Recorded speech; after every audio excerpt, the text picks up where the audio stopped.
Good evening friends.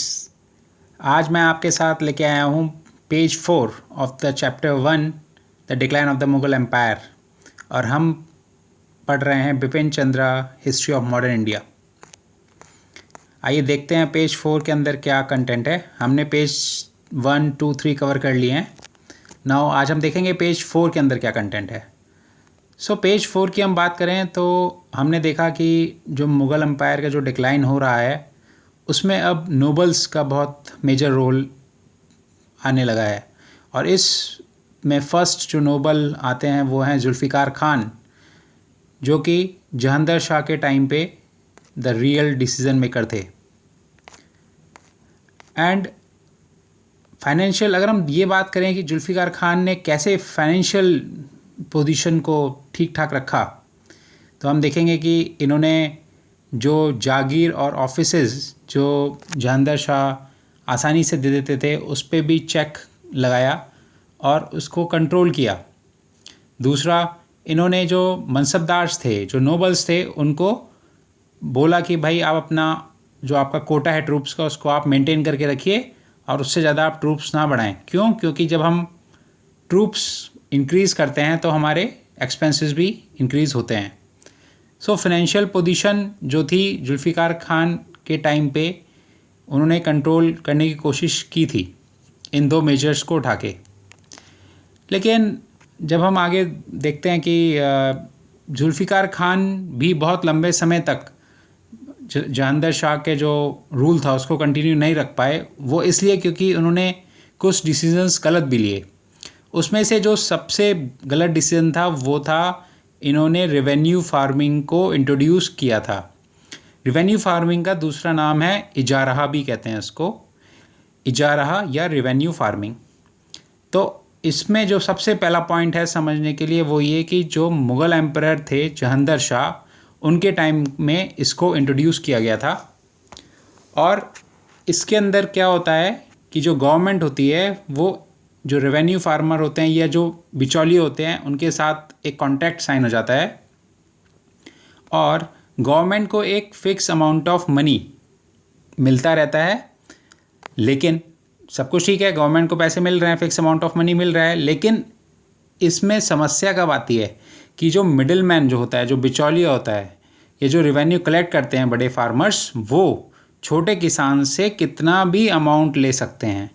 उस पर कोई अपर लिमिट या टैब नहीं है, उनको फ्री छोड़ा गया है, पूरी पावर दे दी गई है कि वो कितना भी अमाउंट पीजेंट से कलेक्ट कर सकते हैं। तो ये गलत एक डिसीज़न था जुल्फ़िकार खान का। और इससे अब हुआ क्या कि जब पीजेंट से ज़्यादा कलेक्शन होगा और अनलिमिटेड कलेक्शन होगा तो पीजेंट का ऑपरेशन होगा, उनको परेशानी होगी, और पीजेंट्स जब परेशान होंगे तो फिर ओवरऑल एक आक्रोश पैदा होगा गवर्नमेंट के अगेंस्ट में। तो यही हुआ यहाँ पे भी। अब फिर जब हम देखते हैं कि जुल्फ़िकार खान एक ज़्यादा इम्पॉर्टेंट पोजीशन जब उन्होंने गेन कर ली, तो फिर जहांगीर शाह जो एम्परर थे और जुल्फ़िकार खान के बीच में भी तनाव पैदा होने लगा। जो जहांगीर शाह के दूसरे नोबल्स थे उन्होंने उनको कन्वे किया जहांगीर शाह को कि आपका जो वज़ीर है जुल्फ़िकार खान वो बहुत पावरफुल होता जा रहा है समय के साथ। एंड ही वॉज, मतलब जुल्फ़िकार खान को बोला कि वो बहुत ज़्यादा एम्बिशियस हैं, और अगर इसी तरह से उनकी पावर एक्सटेंड होती रही तो कल को ही has the potential to overthrow the emperor, कि कल को वो आपको भी सत्ता से हटा सकता है। और इस वजह से क्या हुआ कि जो एम्परर थे जहांगीर शाह, वो भी जुल्फ़िकार खान को पूरा, मतलब उनको पूरा विश्वास नहीं करते थे, और वो भी बीच बीच में उनके ऊपर, जुल्फ़िकार खान के ऊपर नज़र बनाए हुए थे।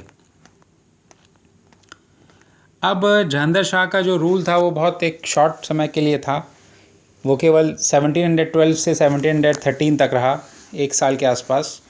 And finally the rule came to an end in January 1713। और अब जहांगीर शाह को किसने हराया? So he was defeated by Farrukhsiyar, जो कि नेफ्यू थे जहांगीर शाह के, और जगह कहाँ थी? जगह थी आगरा। सो 2 पॉइंट्स हमें इसमें इंपॉर्टेंट याद रखने हैं कि he was defeated by Farrukhsiyar and the place was Agra. अब ठीक है, ये नया नाम आया फारुखसियार, तो हु इज़ फारुखसियार? फारुखसियार कौन है? So he was the son of Azim us Shan and साहिबा निजवान। और जो आजिम उस शान है वो कौन है? वो एम्परर बहादुर शाह सेकंड के, बहादुर शाह फर्स्ट के दूसरे बेटे हैं, सेकंड सन है। ठीक है, तो अब हमें समझ में आ गया कि जहांगीर शाह के बाद आते हैं फारुखसियार। अब फिर यहाँ पर फिर से जो हमने देखा पहले जहांगीर शाह के केस में कि नोबल्स प्रोमिनेंट रोल प्ले करने लगे थे और वो डायरेक्ट एक किंग मेकर की तरह भूमिका निभा रहे थे। इनके फारुखसियार के जीतने में भी जो किंग मेकर थे वो थे सैयद ब्रदर्स ही, उनकी वजह से वो लेके आए फारुखसियार को। और सैयद ब्रदर्स में उनका नाम था अब्दुल्ला खान एंड हुसैन अली खान बराहा, ये दोनों सैयद भाई थे। तो सैयद ब्रदर्स की हेल्प से फारुखसियार किंग बनने में कामयाब हुए। अब जब ये बन गए तो फिर अब्दुल्ला खान को क्या मिला? अब्दुल्ला खान को वज़ीर बनाया गया और हुसैन अली खान बराहा को मीर बख्शी का ऑफिस दिया गया। लेकिन अब नोबल जो जिन्होंने इनको बनाया, तो डोमिनेंट मतलब कि जो पूरा कंट्रोल था वो कौन करता था? वो ये दोनों लोग मिलके करते थे, अब्दुल्ला खान और हुसैन अली खान बराहा। किंग केवल, फारुखसियार केवल नाम के एम्परर थे, बाकी जो भी डिसीजंस थे, जो भी कंट्रोल था वो इन दोनों लोगों का ही था। अब हम सारे किंग्स का देख रहे हैं कि क्या करेक्टरिस्टिक्स थी। तो अगर हम बात करें कि फारुखसियार की क्या करेक्टरिस्टिक्स थी, तो उनकी करेक्टरिस्टिक थी कि he lacked the capacity to rule, मतलब जो काबिलियत होती है रूल करने के लिए वो फारुखसियार के अंदर नहीं थी। फारुखसियार एक डरपोक किस्म के आदमी थे। फारुखसियार बहुत क्रूअल थे। फारुखसियार अनडिपेंडेबल थे, मतलब उनके ऊपर आप डिपेंड नहीं कर सकते थे किसी चीज़ के लिए। फारुखसियार के ऊपर भरोसा नहीं किया जा सकता था। He was faithless. सो ये सारे नेगेटिव एस्पेक्ट्स हैं पर्सनैलिटी के जो फारुखसियार के थे। और सबसे बड़ी बात कि फारुखसियार को जो ऐसे लोग थे जो केवल बस तारीफ़ कर देते थे, झूठी तारीफ़ कर देते थे, वो बहुत ज़्यादा इन्फ्लुएंस करते थे। तो समय के साथ क्या हुआ कि जो फारुखसियार थे और जो वज़ीर थे उनके और मीर बख्शी, उनके बीच में स्ट्रगल होने लगा पावर को लेके।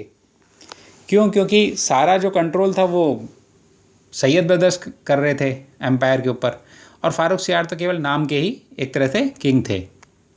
फिर फाइनली 1719 में 1713 से लेके 1719 तक इन्होंने रूल किया फारुखसियार ने। फिर 1719 में सैयद ब्रदर्स ने इन्हें मिलके मार दिया। फिर सैयद ब्रदर्स ने किसको नया एम्परर बनाया इंडिया का? उन्होंने बनाया मोहम्मद शाह को, जो कि 18 साल के थे।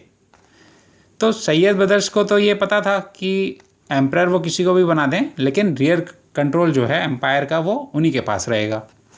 और जो मोहम्मद शाह थे वो कौन थे? He was a son of Khujista Akhtar, जो कि बहादुर शाह फर्स्ट के 4th सन थे। Thank you friends. अब मैं जल्दी आऊँगा आपके साथ पेज 5 लेके, और हम डिस्कस कर रहे हैं chapter 1 the decline of the Mughal empire. Thank you so much and जय हिंद।